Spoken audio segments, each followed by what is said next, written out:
Yung ano, kunyari, less than half na lang yung tangke mo. Sabi natin nasa 1/4 yung tangke mo. Then, nagpa-refuel ka ulit, hindi ka mag-full tank.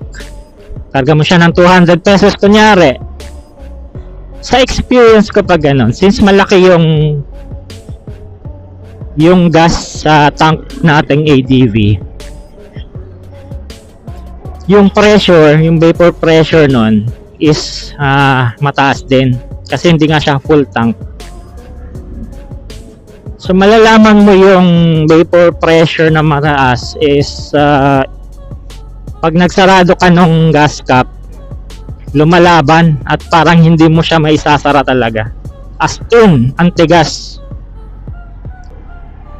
So ang effect niyan is namamatay-matay yung unit.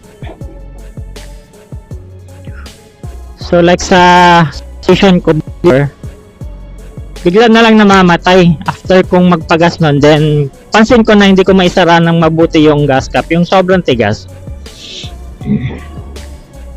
4 times namatay yung unit ko habang natakbo.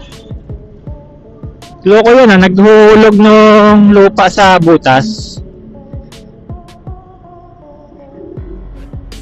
So going back, 4 times ako namatayan ng habang natakbo. Tapos yung isang ano doon namatayan, yung isang occurrence na namatayan ako is para siyang nag-backfire.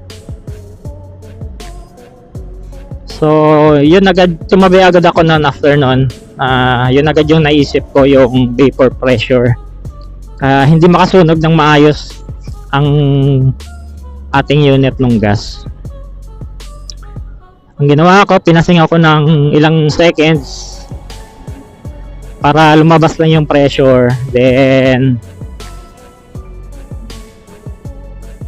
nung sinarado ko na yung cap, ayos na, smooth na.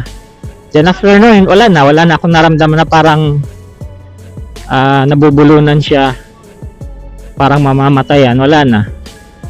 So yun sa isang experience ko. Comment nyo lang din, share nyo kung ganon din yung na-experience nyo.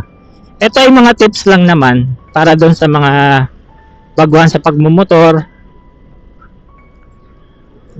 based on experience. Hopefully makatulong naman yung mga ganyang tips.